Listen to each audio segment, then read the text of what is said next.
বিসমিল্লাহির রহমানির রহিম। প্রিয় সহকর্মীবৃন্দ, আসসালামু আলাইকুম। আজ দীর্ঘ 6 বৎসর পর আপনারা আবার একসাথে ফ্যাসিস্ট মুক্ত বাংলাদেশে একত্রিত হতে পেরেছেন। সেই জন্য আল্লাহর কাছে হাজার শুকরিয়া আদায় করছি।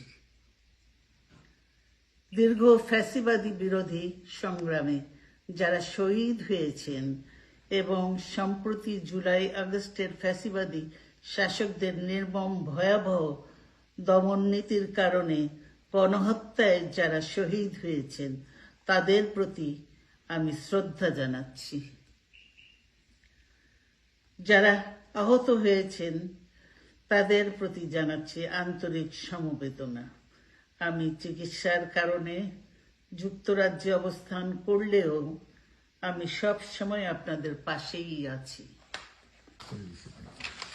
দীর্ঘ 15 বছর গণতন্ত্রের জন্য, আমার মুক্তির জন্য আপনারা যে নিরন্তর সংগ্রাম করেছেন এবং আমাদের অসংখ্য সহকর্মী প্রাণ দিয়েছেন, জুলুম নির্যাতনের শিকার হয়েছেন এবং প্রায় 1.25 লক্ষ মিথ্যা মামলায় জর্জরিত হয়েছে, এখন আদালতের বারান্দায় ন্যায় বিচারের জন্য ঘুরে বেড়াচ্ছেন। আপনাদের এ ত্যাগ শুধু দল নয়, জাতি চিরকাল স্মরণ রাখবে। দেশ আজ এক সংকটময় সময় অতিক্রম করছে। আপনাদের এবং ছাত্রদের সমন্বিত আন্দোলনের ফলে ফ্যাসিস্ট শাসকেরা বিদায় নিয়েছে। একটা অন্তর্বর্তীকালীন সরকার গঠিত হয়েছে।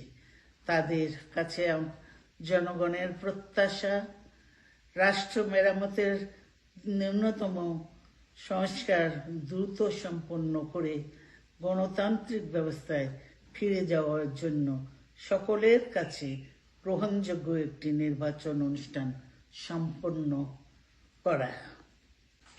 আমার অবর্তমানে দলের ভারপ্রাপ্ত চেয়ারম্যান, সিনিয়র নেতৃবৃন্দ এবং আপনাদের সকলকে সাথে সঙ্গে নিয়ে নিরন্তর কাজ করে দলকে সুসংহত করেছেন। আমি আপনাদের ধন্যবাদ জানাচ্ছি। আমি বিশ্বাস করি আপনারা শহীদ প্রেসিডেন্ট জিয়াউর রহমানের আদর্শে আরো উজ্জীবিত হয়ে আগামী নির্বাচনে সাফল্যের জন্য ঐক্যবদ্ধভাবে কাজ করবেন। এমন কোনো কাজ করবেন না যাতে আপনাদের এত দিনকার সংগ্রাম, আত্মত্যাগ বিফলে যায়।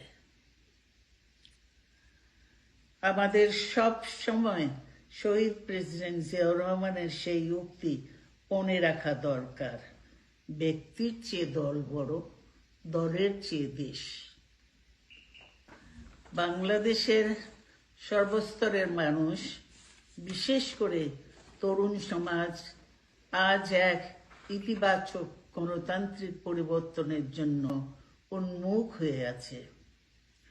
ক্ষুদ্র ক্ষুদ্র সংকীর্ণতা ভুলে দেশ ও জাতির বৃহত্তর স্বার্থে আমাদের কাজ করতে হবে।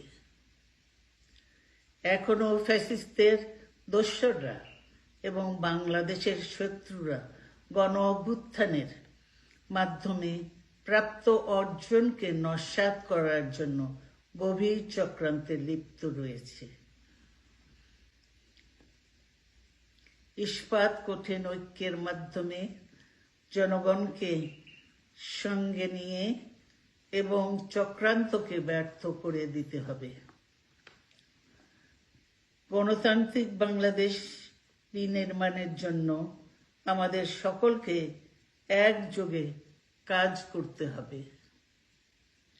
আসুন আমরা আগামী দিনগুলোতে শহীদ জিয়াউর রহমানের স্বপ্নের আধুনিক, সমৃদ্ধ ও গণতান্ত্রিক বাংলাদেশ বিনির্মাণের জন্য আমাদের সর্বশক্তি নিয়োগ করি এবং এত ত্যাগের বিনিময়ে প্রাপ্ত এই অর্জনকে সুসংগত এবং ঐক্যকে আরো বেগবান করি। আমি যুক্তরাজ্য থেকে অসুস্থ অবস্থায় আপনাদের আহ্বান জানাতে চাই, আসুন জনগণকে সম্পৃক্ত করে বাংলাদেশ জাতীয়তাবাদী দলকে পূর্বের ন্যায় আন্দোলন, সংগ্রাম ও রাষ্ট্র পরিচালনায় নেতৃত্ব প্রদানে আরো ঐক্যবদ্ধ এবং সুসংগতভাবে গড়ে তুলি।